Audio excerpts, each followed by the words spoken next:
All right, welcome back. So last time we finished the design.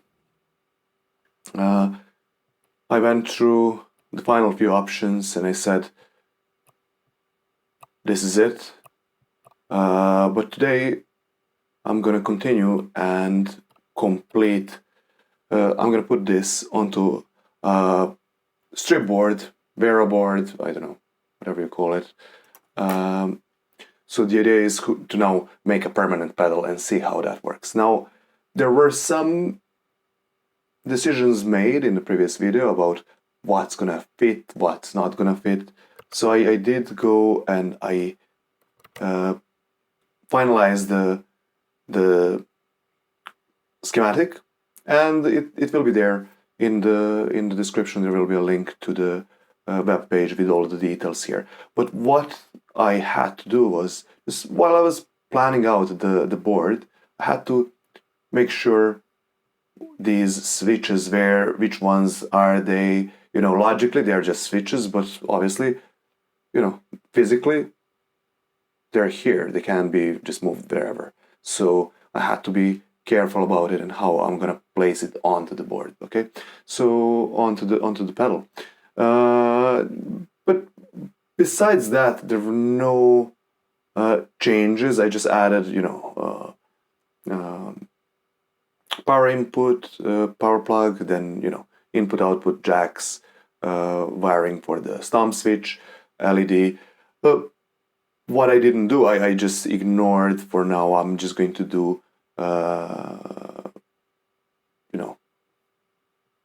mains powered version. I'm not going to add battery or anything. It's kind of getting a bit very crowded in the box. So I'm planning to do 5090B size of a box, but I'll get to that. The idea is here, while I was planning for it, I kind of was making sure where the things are gonna go. In the beginning, I planned to do the small 9mm pots. See, they're quite small, but then the question was, how do I fit them into the closure, and how do I actually put the board up? So normally, when I use them, I just kind of stuck them in there, holding the board in place as well. But the problem is, if I do that, my dip switches won't be, available on top of the board. You see here, this is way lower. So either I would have used two boards, or I had to come up with something else. Now, I chose these dip switches. I mean, I could have gone with this slide switch, and this is actually great. I used it in one of the previous pedals. You see here, my Maze Runner, 3 9mm pots and this switch. See how nicely it works.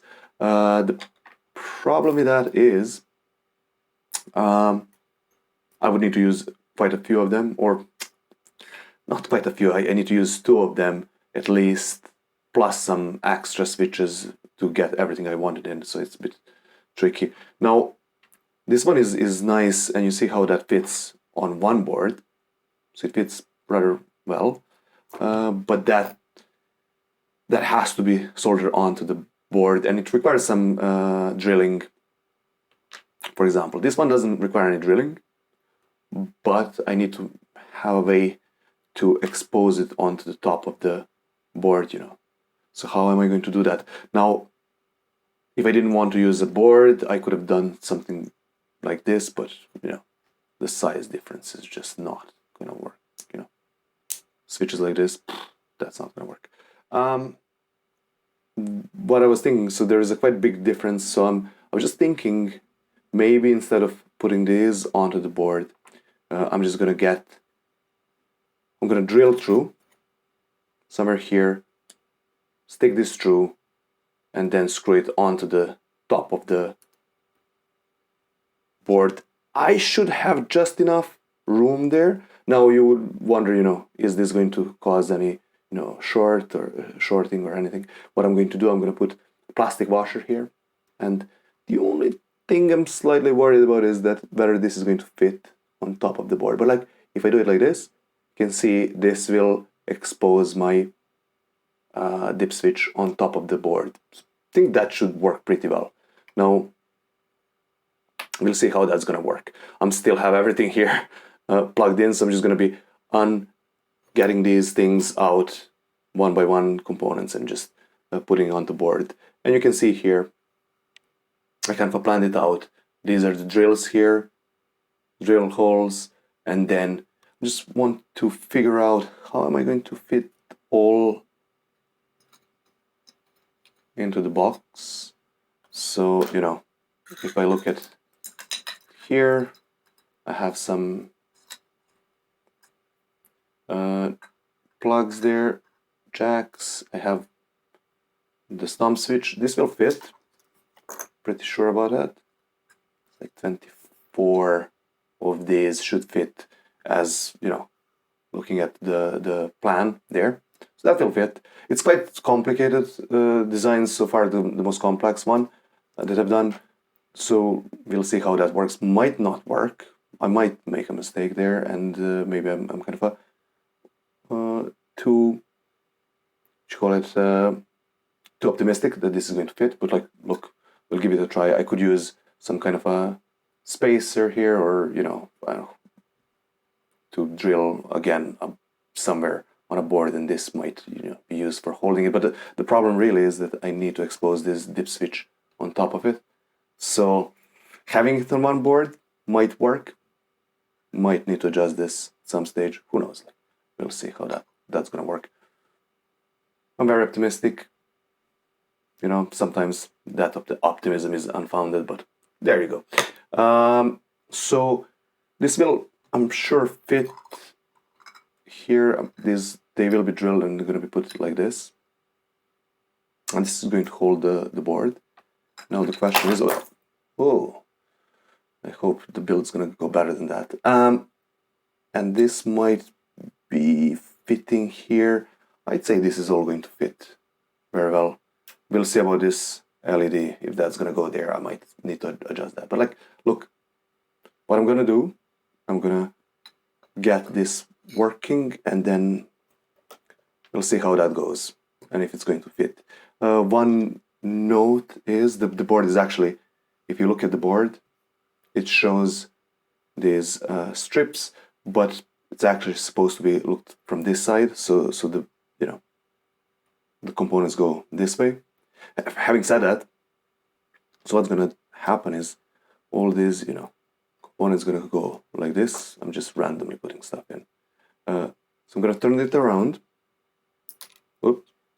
And this is going to be soldered on top of it. That's gonna go up, because obviously I won't be able to get this through the box. It has to go on bottom of it. So when you look at from this side, this is the board layout is like this. So it's only this, and LED is going on top on this side, because that goes towards the board.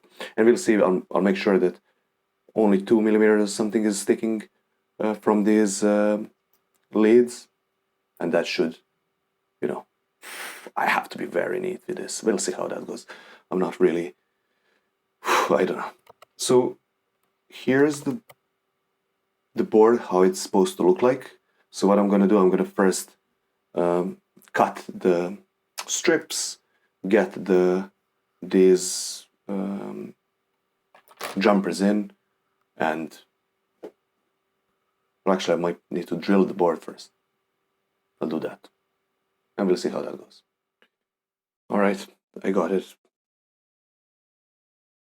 done. This looks, it was a bit weird looking at it as a mirror image, because the view is from there, right? So I got it right, counting from the sides. One thing, I use this kind of a tool to cut the strips. it's a bit tricky. You really need to go and clean it a bit and make sure that I use the multimeter. Just make sure that I still mirror checking, making sure that um, you did the cut, you did cut them, but also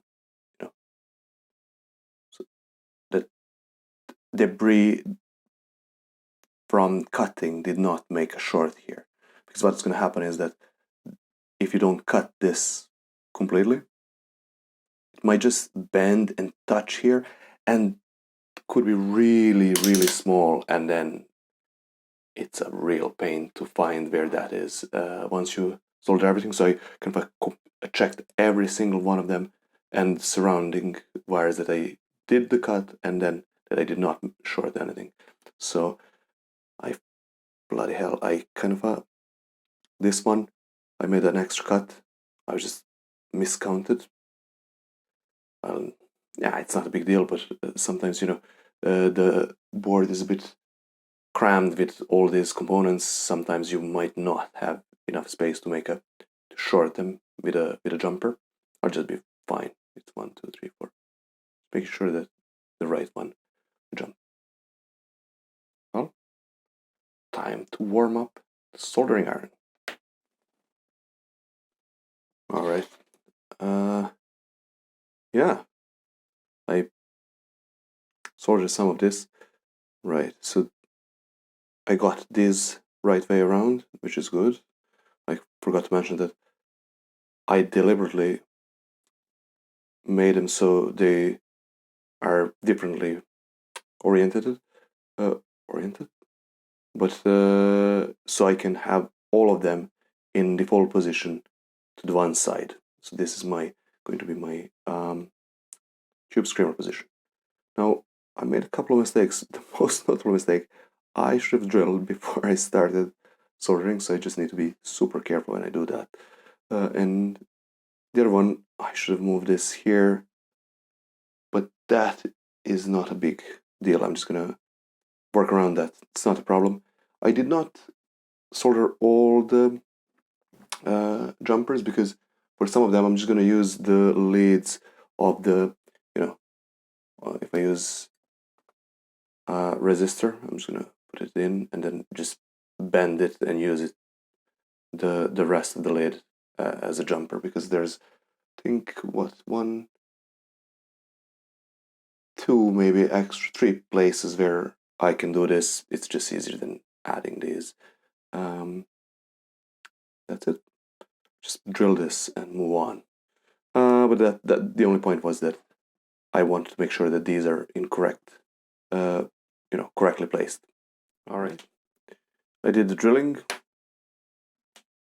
This fits. I have slight doubt that this is going to be enough to fit through the enclosure and get screwed on properly. We'll see. We'll see how that's gonna work. Other than that, I was just very careful drilling. Make sure you clean everything up. I did remove the tabs of the pots, so just while I was at it. Looks like it's gonna be tight. You'll see how that goes. All I'm gonna do now, gonna solder everything and we'll go from there. Okay, this is nearly ready. Looking good. Oh, I need to snip some of those wires there. Everything's ready. So before I start assembling the rest of the, uh, jacks and stump switch, I better test it. So I'm just gonna attach these crocodile ones and give it a try.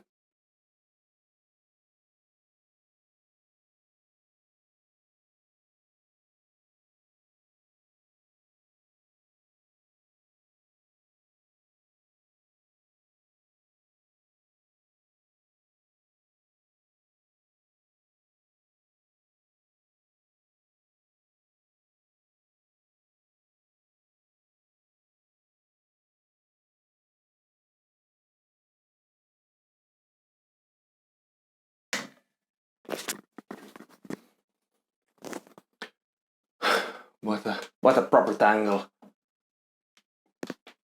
of wires. Let's see. Hopefully, I did not short anything accidentally. Let me try this out. Let's see.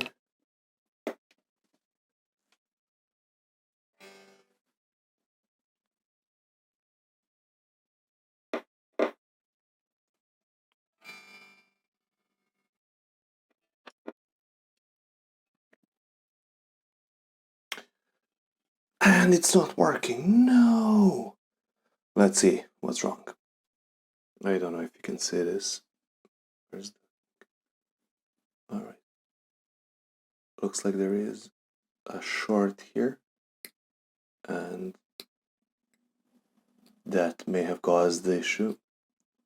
Remember what I said? Careful with this. It's very easy to get debris or, shoddy soldering. But let's see. All right. Looks like that was it. Let me just plug it in. All right.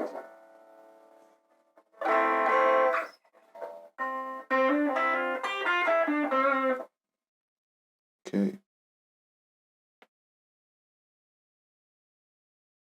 Level.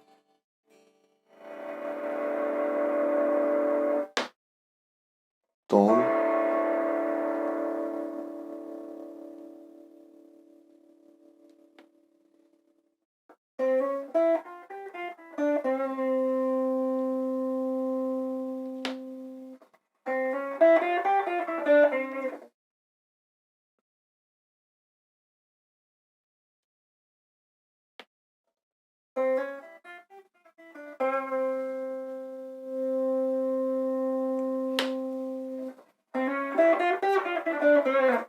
Okay. Seems like it's working. Just don't short any of the tracks and you'll be fine. And everything is working, so it's always a good idea to test before fitting everything in. And you saw a small thing, silly thing, can derail you easily, and the best idea is test it before fitting everything in. So now, before I attach all the pots and jacks and everything, I'm going to plan out my enclosure drilling. And so here I have an idea how this is going to fit. I'm just making sure that my jacks are going to fit. It's going to be tight, but I'll figure that out. The most important thing is it will fit. Now, this is a bit flimsy, but it will do for now. I'm not overly concerned having it, in a fixed position. These pots is a bit always tricky. You have to be careful when you're drilling. But I think I'm gonna pre-plan this pretty well, and I'm pretty certain I'm gonna get it right eventually. I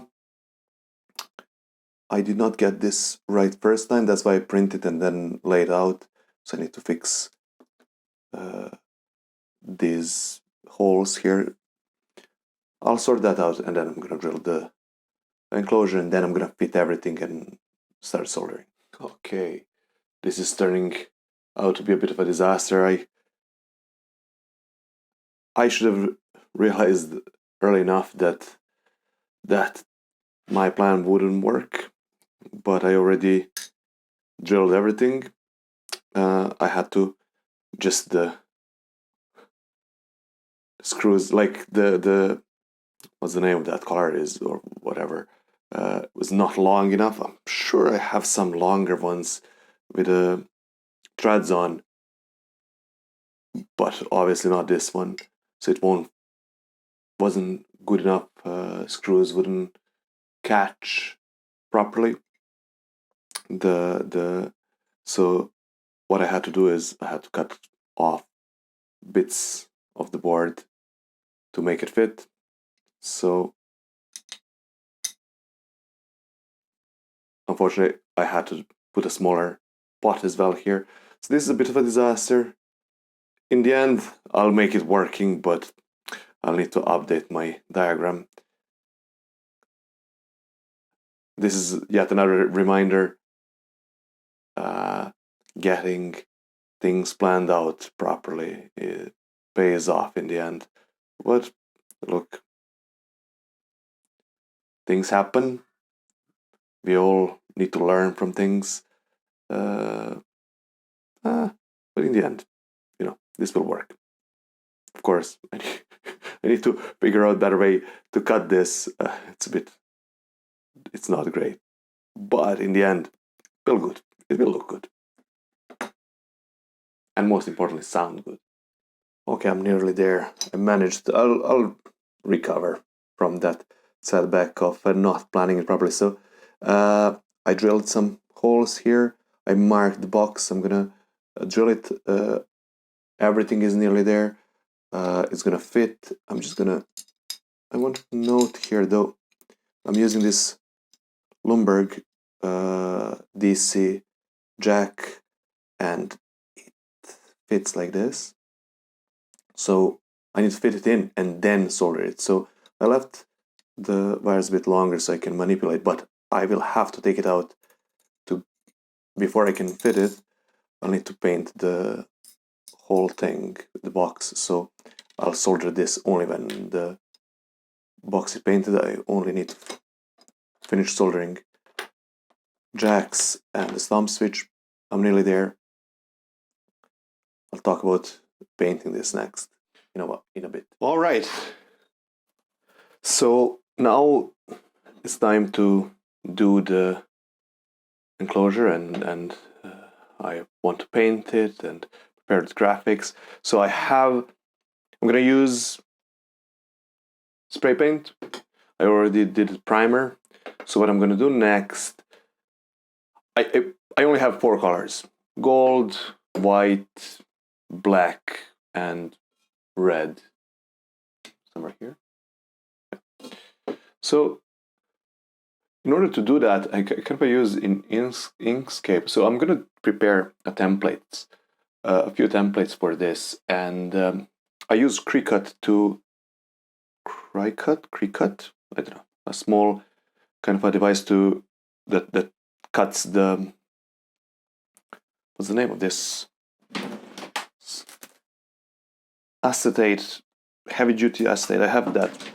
I'm just gonna cut the template. Here's the template, an example, template. So I'm just gonna spray through these example templates, and hopefully I'm gonna get something through. You might see here, it's transparent, so it's a bit tricky. In order to get to that, and this is how I do it. I don't know if I'm doing it right or what, but this is my example design. So here I have my logo. I'll do that on the side, and on top, this is how it's going to look like. Now, this is funny. I have only gold color. I thought this would be great in green as a tree of life, but look, gold will do. So it's a bit different when doing it for paint, for spray paint. I'm just going to show you real quick. So I need to get this ready so I can actually spray paint over in layers. So ignore this azure color, whatever. This is just so I can see the white. My background is going to be white because that's the primer I'm using. So imagine that this is white. So once I have the box in white, I need to kind of then use spray paint in layers. I'm just gonna make all this invisible. Oh, this is background again, just so I can see white. So this is my box, the size or side of the box, for example, and we look into logo. So this is what I'm going to cut here. So this is going to be template that goes over the side of the box. So I just kind of this is where the ends are of the box. if I get this one up, you see how that works. So I'm just going to do a cutout here so I have the guides. But this is just going to be real quick, so you can do whatever you want. This is probably not going to be a comprehensive guide anyway. It's just to get a feel how I did this. So the first spray, I'm going to do this, and then next spray is going to add this, the next white. And you notice here, I have to still spray white because underneath, when I cut this circle, it won't leave me this kind of a nice circle. It's just going to be a big circle full. Because obviously when I get this cut out, it's going to fall out, right? So then I have white, then I have black, second black to add more detail, red, and that's it. So it's going to be like 1, 2, 3, 4, 5. Looks like a lot of work for a tiny logo there. But there's also a thing about this. This is small. I don't know if my device is going to cut that well enough to get all these tiny details there. And then the same thing goes for, for the top of the box, red. This is how it's going to look like. Then I'm going to spray the gold, then white first time around, and then red, and then black, and then white, and then a few more blacks. And this is eyes, really? Is it only eyes? Yeah, but unfortunately that's, trying to optimize it a bit, but it's going to be a bit of work there. So then when I look at how the final result is going to be, for example, for the logo, it's a bit tricky because I don't want to cut this out and copy. I want this to be cut and then inside small this cut out. So let me...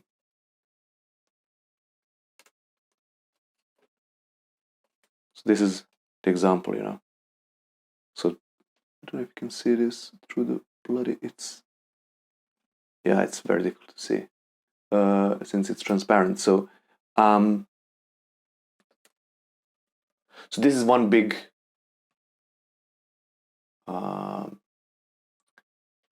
cutout, and then the smaller ones inside.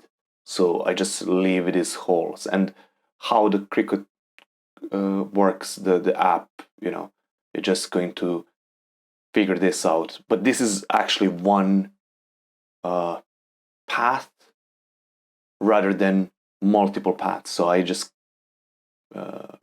cut, whatever you need to cut out here, that's going to be cut out. So when so that's how it looks like, and I'm just going to spray over that.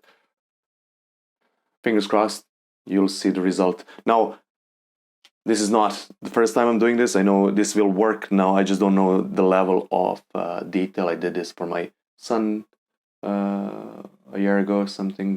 This is, I call this Wilson fuzz. I hope you get the reference. Anyway, just a fuzz here. But this was done with spray paint. It looks okay, I think. It looks nice. There's some small details, but these ones are smaller, so we'll see how that goes. Well, let's see how the spray job goes. Okay, I finished the painting.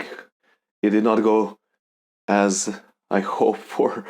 It's not that precise. Now, if you look at it from distance, you might say, oh, it looks pretty good. Actually, looks pretty decent, I'd say. But I preferred it to be a bit more precise. It's definitely not the way I was envisaging it.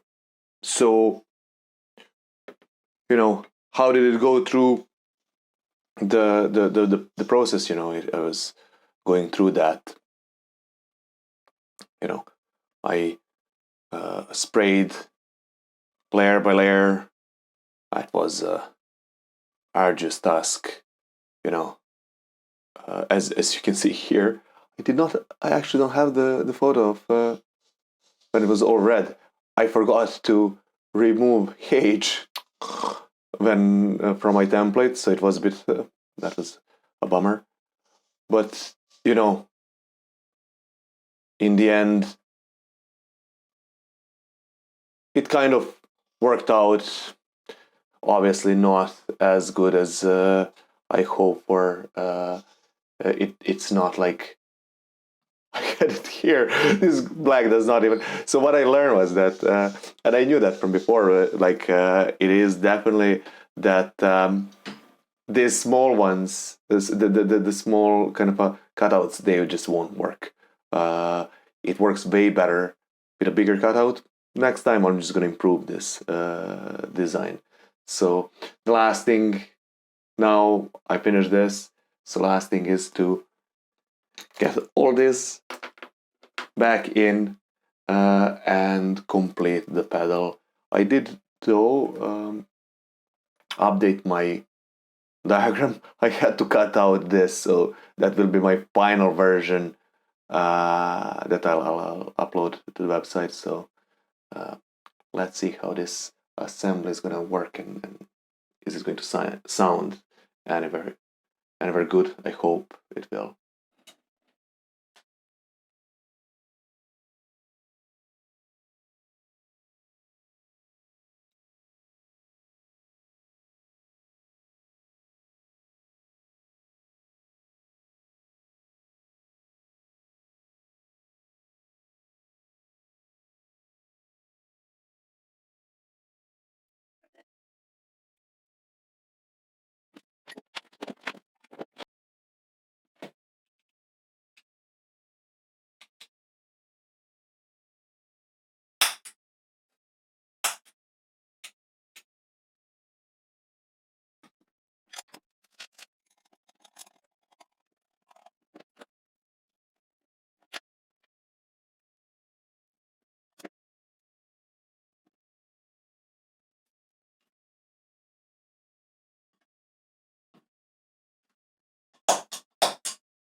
It's ready. What a pain to assemble this. So we'll go through lessons learned later on. Let me give it a try to see if everything is working, and just for a brief tryout.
Okay, all of this is working.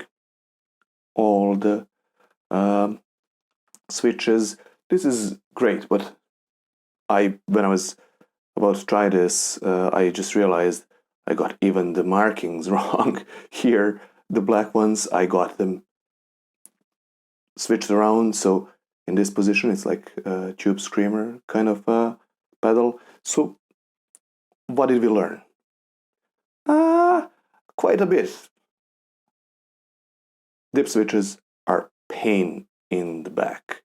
So I don't know if this is great for using on top of the pedal. They're probably better as switches, as you know, like configuration options or settings that you keep inside the pedal. You can use them, but I just don't know if this was so great. Cutting this is just, you need a proper setup. I need a proper desk to kind of guide this. I have the tools to cut it, but I'm just terrible at it. On the other hand, box needs a bit more planning, and it really this graphics. If I want to use spray paint, I need to put. This is too small for a proper for a proper job. And then, one of the things that I think should be a point of emphasis is that don't plan that your whole this little proto board can fit into the box. Like, don't plan to go get it all the way to the edges of the box, because it's gonna be bloody hard to fit everything in. Anyway, there's lots of things that didn't go right. The sound, at least, I think it's okay. So I think I'll give it a try next time. I'm just gonna do playing with several different options and see if I can get something that sounds nice, musically. So on the other hand, I think I might try to refine this at a later stage. I'm gonna design a PCB out of this, so to get it better. But we have overdrive now, as well as I did previously, distortions, boosters, stuff like that. So we'll see what's going to be next. I'm looking forward to it. Until then,